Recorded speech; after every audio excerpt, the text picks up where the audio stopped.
In the dimly lit chambers of 13th-century monasteries, the flickering light of candles revealed a world where knowledge was a precious commodity, guarded by the few and shared with the many through the pages of encyclopedias. Among these, one book stood out for its comprehensive approach to natural history and medicine, De Proprietatibus Rerum, On the Properties of Things, compiled by the English friar Bartholomeus Anglicus around 1240. This book was not just a collection of facts. It was a guide to understanding the world and, more importantly, the human body. Bartholomeus's work was a synthesis of ancient wisdom, drawing from the likes of Avicenna, Galen, Hippocrates, Isaac Israeli, Aristotle, and Augustine, as well as the Bible. But his most significant source was the Pantegny of Haly Abbas, a medical text translated into Latin by Constantinus Africanus.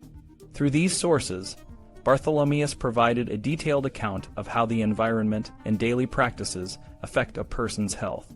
He discussed the non-naturals, which included air, food and drink, sleep, exercise, and emotional states, and how they influence the body's complexion, its balance of humors.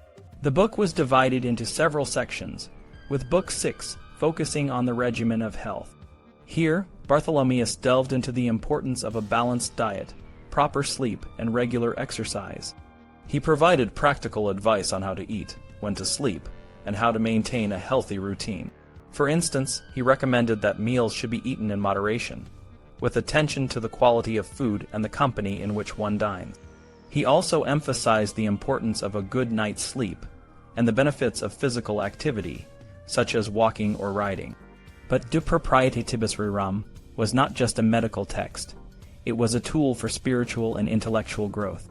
The friar's primary goal was to help his fellow clergy interpret the Bible and deliver sermons. He included marginal notes or glosses that offered allegorical and moral interpretations of the text, though these were often omitted in later versions. These notes were particularly useful for preachers, who could use the encyclopedia to enrich their sermons with examples from nature and medicine. The book's influence spread far beyond the monastic walls. It was widely copied, especially in 14th century England, where about 20% of the surviving manuscripts were produced. Monasteries, universities, and individual scholars all owned copies. Even medical students and physicians found value in its pages. One notable example is James Le Palmer, a clerk of the Exchequer, who used De Proprietatibus Rerum as the primary source for his own encyclopedia, Omni Bonum, Every Good Thing, despite his personal dislike of friars. The book's popularity among preachers is evident in the works of well-known English friars like Thomas Brinton and Thomas Wimbledon, who drew on it for their sermons. It also featured prominently in collections of exempla, or illustrative stories, used by preachers. Two influential preaching manuals, Liber de Moralitatibus, by Marcus of Orvieto, and Reductorium Morale, by Pierre Plowman, heavily relied on Bartholomeus's text. In the late 14th century, De Proprietatibus Rerum was translated into French by Jean de Courbechin and dedicated to the French king. The French version found its way to England, where it was even owned by King Edward IV. An English translation by John Trevisa, completed in 1398 at the request of Thomas Lord Berkeley, also circulated, though in fewer copies. The high quality of the surviving manuscripts suggests that they were commissioned by wealthy patrons. The friars' interest in health and medicine extended beyond De Proprietatibus Rerum. Another popular text was the Liber de Conservanda Sanitate, book on preserving health by John of Toledo, an English Cistercian who became a cardinal and served as the Pope's physician. This book, which focused on maintaining health through a balanced lifestyle, was widely read in England and other parts of Europe. The Franciscan house in southwestern England owned a copy, which was annotated by its friars, indicating its practical use. Similarly, Bernard of Gordon's De Conservation Vitae Humani, on preserving human life, written in 1308, offered a regimen of health organized around the stages of life rather than the non-naturals. The Austin friars at York had a copy bound with other medical texts, showing the importance of health and medicine in their daily lives. The Tabula Medicin, a medical compendium compiled by English Franciscans, included an entry on health that drew from various sources, including the regimen attributed to Petrus Hispanus. The entry emphasized the importance of maintaining a balanced body by following nature's guidance and using opposites to treat illness. It recommended specific practices, such as purging choleric and sanguine humors in the spring, and using drugs and clysters in the summer. The friars also recommended consulting the regimens found in Bernard of Gordon's Lilium Medicine and John Gaddesden's Rosa Anglica, both of which provided detailed advice on maintaining health. But the friars' concern with health went beyond the physical. They recognized the importance of the soul's health, particularly in the context of confession. Elaine de Lille, a 12th century writer, emphasized that confessors should consider the sinner's complexion. This idea was influential in later confessors' manuals, such as Thomas of Chobham's Summa Confessorum and Robert Grosseteste's teachings. Each person's unique combination of humors, choleric, sanguine, or melancholic, affected their tendencies toward certain sins, and confessors needed to tailor their advice accordingly. This understanding of the relationship between body and soul was further developed in works like La Somme le Roi, The King's Summary, written by Laurent d'Orleans for King Philip III of France in 1279. This treatise, which circulated widely in England, emphasized the importance of spiritual regimen to counteract the temptations associated with one's complexion.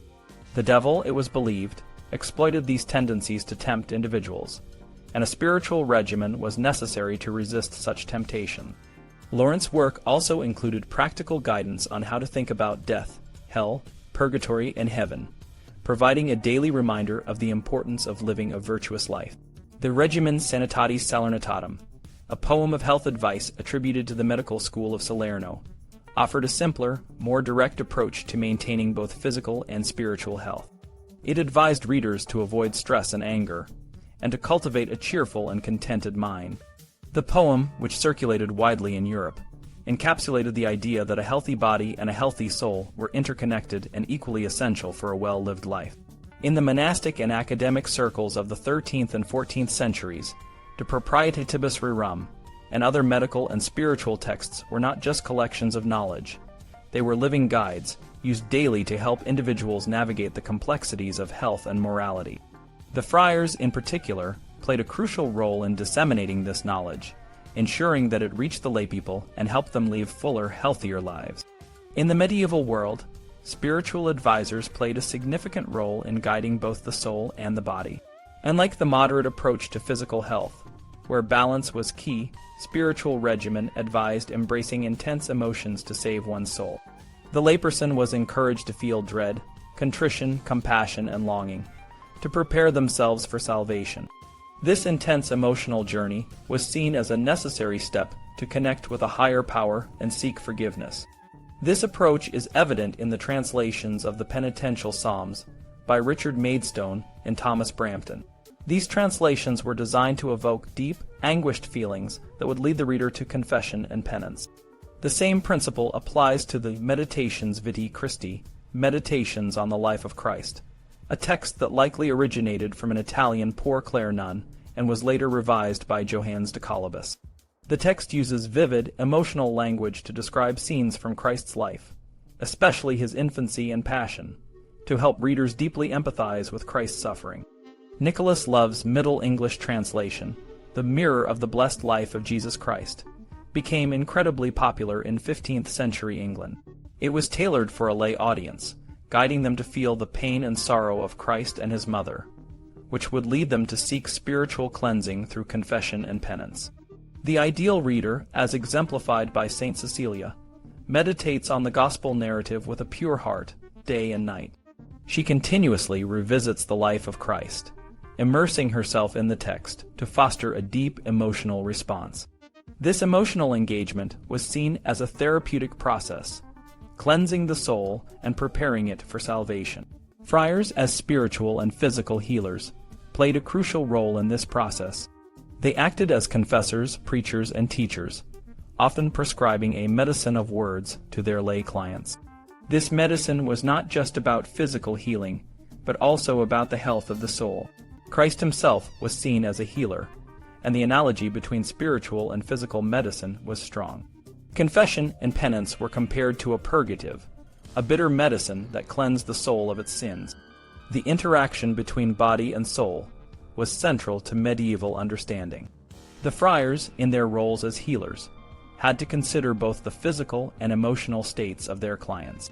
They believed that the body influenced the soul, and the soul, in turn, affected physical health. This holistic approach meant that friars had to diagnose both the physical and spiritual conditions of their clients, using their knowledge of humors and temperaments to provide the right treatment. Medieval writings, such as sermon aids, confession manuals, and guides to healthy living, were designed to help both the healer and the patient. These texts often overlapped, as they all aimed to control the effects of the soul's passions on the body. The friars who wrote these texts began to address laypeople directly, in their own languages, recognizing the importance of making spiritual guidance accessible to a wider audience. One of the most influential texts in this regard was the Fasciculus Morum, a collection of moral teachings and examples. It emphasized the importance of confession, comparing it to a universal sweat that expels harmful humors from the body. Just as a deer seeks out the herb betani to heal its wound, a sinner should seek out a priest to heal their soul. This metaphor underscores the idea that spiritual healing is a form of medicine, requiring the right treatment and care. In the end, the friar's role was to guide both the body and the soul, using a combination of spiritual and physical remedies. Their writings and teachings were designed to help laypeople navigate the complex interplay between their physical and spiritual lives, leading them towards a path of health and salvation. Friars, or monks who lived among the people rather than in isolated monasteries, played a significant role in medieval society. They often entered homes as confessors and healers, a practice that brought them into close contact with the laity. This chapter explores how friars were depicted in literary and polemical sources, focusing on the tensions and temptations that arose from their unique position. The presence of friars in people's homes was a double-edged sword. On one hand, they provided spiritual guidance and medical care, which were highly valued. On the other hand, their access to private spaces opened the door to various temptations. Literary and polemical sources of the time often depicted friars in a critical light, highlighting the risks associated with their role. Friar Thomas, in his account of the Franciscans in England, describes a friar named Brother Solomon who faced severe physical and spiritual trials. Solomon had begged for purification from his sins, and was subsequently afflicted with multiple illnesses. These afflictions were meant to cleanse his soul, but they also highlighted his failings as a confessor. One of his sins was being too lenient with the rich when imposing penance, a responsibility he had as the general confessor to the city of London. Another sin was his uncharitable judgment of a deceased brother, John of Chichester. In a vision, Christ and St. Peter revealed these sins to Solomon, emphasizing the intertwining of sickness, judgment, confession, and penance in his life. Medieval literature often portrayed friars in a satirical light, focusing on their access to homes and the potential for abuse. While there are few explicit accounts of friars practicing medicine in homes, the literary tradition is rich with satirical depictions of their interactions with the laity. One of the most famous satirical works, William Langland's Piers Plowman, provides a deep and nuanced critique of friars. In the poem, a friar named Flatterer is referred to as Sire Penetrans Domos, or Sir Creeping into Homes. This character embodies the friar's ability to enter homes and influence people, often for their own benefit. Flatterer's role as a confessor is particularly problematic, as it allows him to persuade people to make financial contributions or bequests in exchange for spiritual benefits like indulgences, burial in a friary, or memorial masses. The access to homes also gave friars opportunities to indulge in gluttony and lust. Satirical works often depicted friars as overindulging in food and drink, taking advantage of the hospitality offered by their hosts. Additionally, the private nature of home visits provided a cover for sexual misconduct. This theme was explored in detail by Jill Mann in her study of medieval estates satire, where she highlighted the frequent depiction of friars as lecherous and unscrupulous. Despite the satirical portrayals, friars played a crucial role in medieval society. They were not only spiritual leaders, but also healers and educators. Their ability to move freely among the laity allowed them to provide essential services, but it also placed them in positions of significant temptation. In Piers Plowman, Langland delves into the complex relationship between the friar's role and the moral failings they were prone to. In one passage, the personification of envy is closely linked to a friar, exploring the interplay between sin, bodily illness, and confession. Langland's extensive knowledge of practical medicine and pastoral care is evident in his detailed descriptions, which highlight the interconnectedness of physical and spiritual health. The friars' role as confessors and healers in the homes of the laity was a source of both benefit and controversy. Their unique position allowed them to provide essential spiritual and medical care, but it also exposed them to numerous temptations. The literary and polemical sources of the time offer a rich and complex portrait of the friars, reflecting the tensions and challenges they faced in their interactions with the laity. In the late 14th century, writers like Chaucer, Langland, and Gower often wrote satirical works that criticized friars. This criticism was rooted in a long-standing conflict between the secular clergy and the mendicant orders, particularly the Dominicans and Franciscans. The friars were seen as a threat to the traditional roles of the parish clergy, often because they were favored by the papacy and were perceived as more lenient in their confessional practices. One of the earliest and most influential attacks on the friars came from William of Saint-Amour, a master at the University of Paris. In his work, De Pericules Novissimorum Temporum, on the dangers of recent times, he compared friars to the false teachers mentioned in the Bible, who worm their way into homes and gain control over gullible women. This image of the friar as a deceiver who preys on vulnerable women became a common theme in literature of the time. In his poem Piers Plowman, William Langland portrayed a friar named Sire Penetrans Domos, who invades homes to hear confessions and potentially exploit the women there. In another part of the poem, the personification of wrath identifies himself as a friar who has access to bedrooms, suggesting a potential for causing discord within families. Langland also showed how the friars' mercenary interests and leniency in penance corrupted the spiritual and moral guidance they were supposed to provide. Jean de Meun, the author of the latter part of the Roman de la Rose, also drew on William of Saint-Amour's ideas. In the poem, a friar named Faux Semblant gives a long, self-justifying speech, presenting himself as a flatterer who can appear different from what he truly is.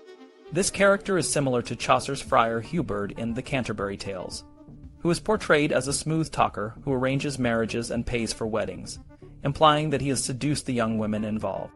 The conflict between the friar and the summoner in the Canterbury Tales further highlights how these characters use their access to people's homes for personal gain. In the Summoner's Tale, Chaucer's friar John visits a sick man named Thomas, flatters Thomas's wife, and preaches a hypocritical sermon on the sin of anger. When Thomas angrily donates a fart instead of gold to the friar, the story satirizes the friar's hypocrisy and greed. The anti-mendicant sentiment was not limited to literature. Secular clergy, particularly parish priests, resented the friars for competing for donations and funeral fees. This resentment is reflected in writings like the Memoriale Presbyterorum, which criticizes friars for being overly lenient in confession. Archbishop Richard Fitzralph's sermons against the friars in London in the 1350s further fueled this controversy, and these critiques were well known to Chaucer, Langland, and Gower.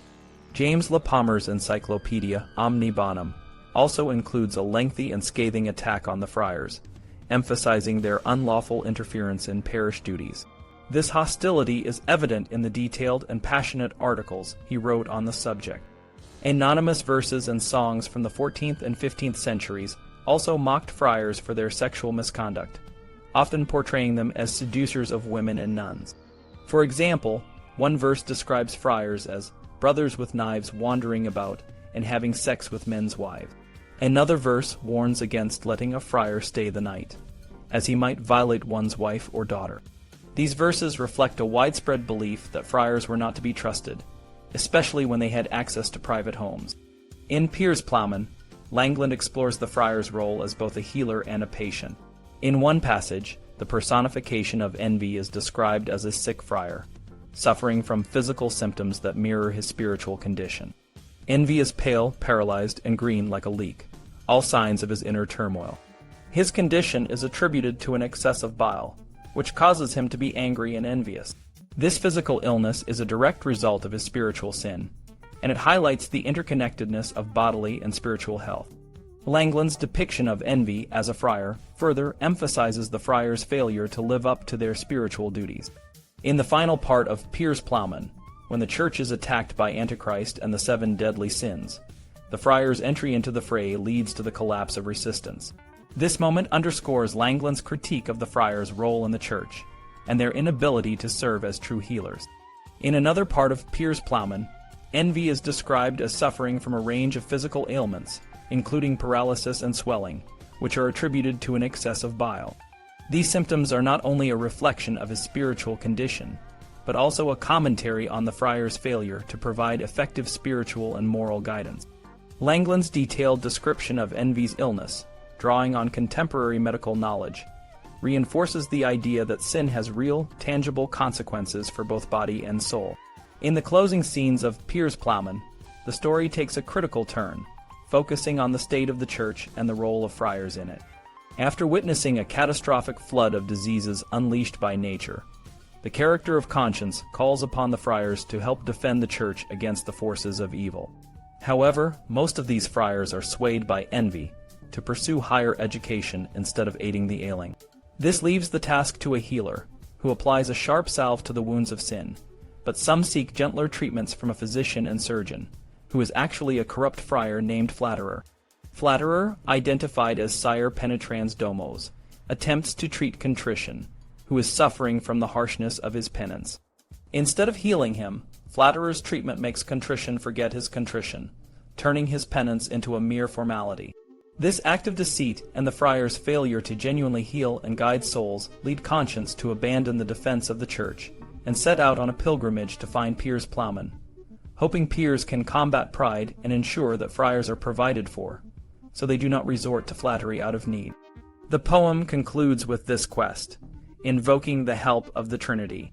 Throughout the narrative, William Langland intricately blends physical and spiritual health, suggesting that true healing requires attention to both the body and the soul. The friar, as both a healer and a confessor, is central to this theme. However, the friar's failure to live up to his vocation and his mercenary approach to healing highlight the poem's critique of the church's corruption. Langland's final image of the friar, who pretends to heal but only indulges his patient's weaknesses, serves as a stark warning about the dangers of hypocrisy and the urgent need for reform. The poem's ending underscores the idea that the friars, despite their flaws, are seen as the last best hope for the salvation and healing of the church. Langland's message is clear. For the church to be genuinely restored, its healers must first heal themselves and return to the true principles of their calling.